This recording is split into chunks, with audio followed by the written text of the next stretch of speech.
Long ago, there was a king named Hrothgar. He was the mightiest, proud king in all of the land. Well, he used to be. One day, he decided that his heroes deserved more than the riches and the fame and the glory he had already brought them. He decided to build them a mead hall, named Heorot. Now, Heorot was the largest mead hall ever constructed at this time. It could hold hundreds of people and hold lots and lots of mead.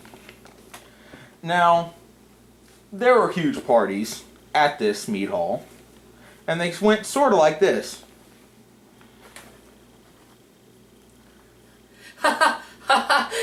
Tell us another joke. Okay. Then I cut his leg off. Yes, it's something like that.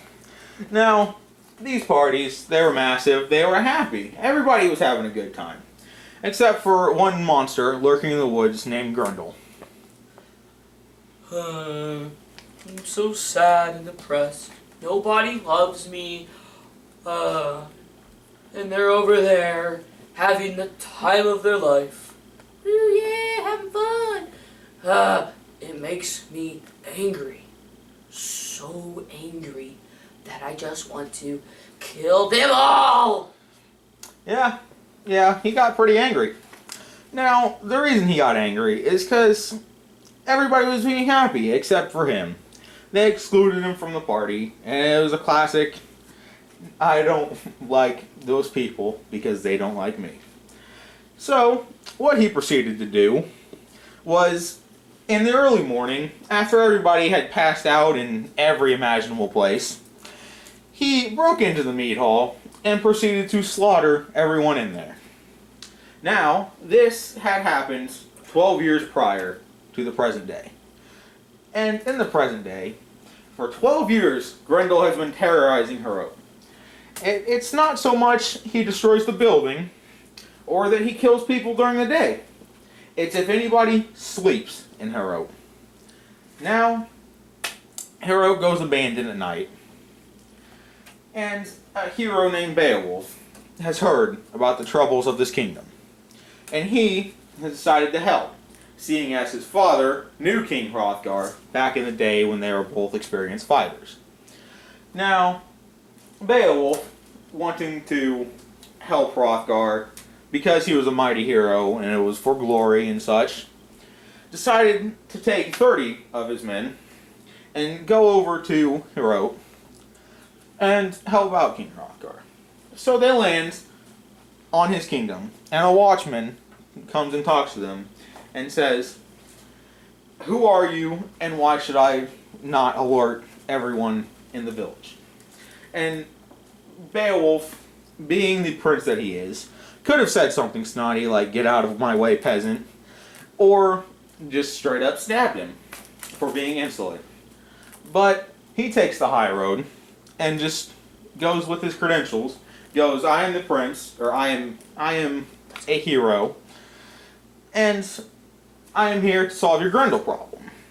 So the watchman, hearing this many times, was skeptical, but let him go. Now, at the doors to Heorot, the guards asked Beowulf and his men to leave their weapons, seeing as Grendel had killed most of the king's army. And they were fairly susceptible to attack.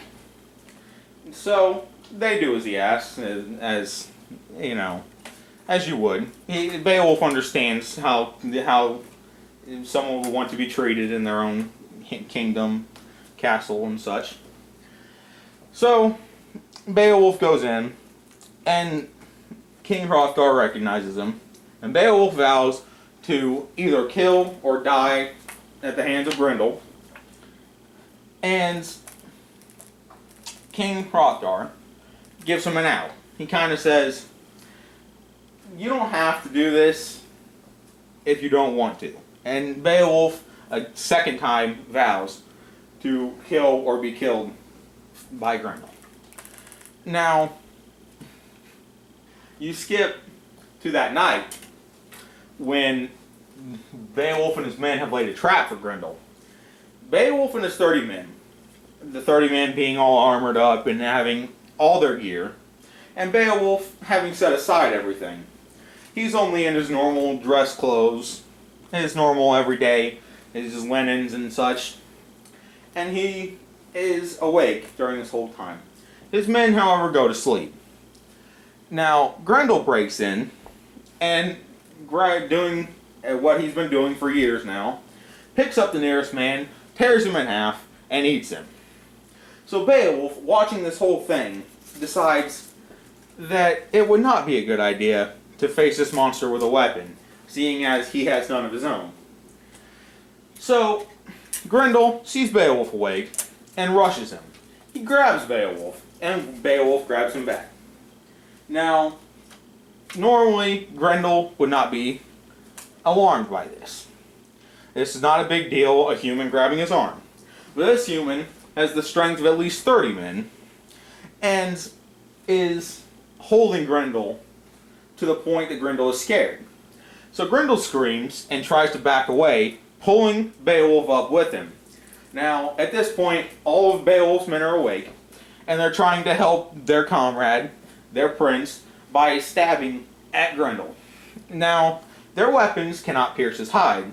However, as he's pulling away, Beowulf rips his arm off, and Grendel goes screaming into the night. He is mortally wounded, and will not survive the encounter. That day, that morning, everybody shows up at Heorot, and Beowulf and his men are showered with gifts. And the King Hrothgar, says, "Beowulf, I will honor you as if you were my own son. And should I fall and my sons fall, you will be next in line for the throne." This is a big deal, being honored as his son and all. So Beowulf accepts. That was the story of Grendel.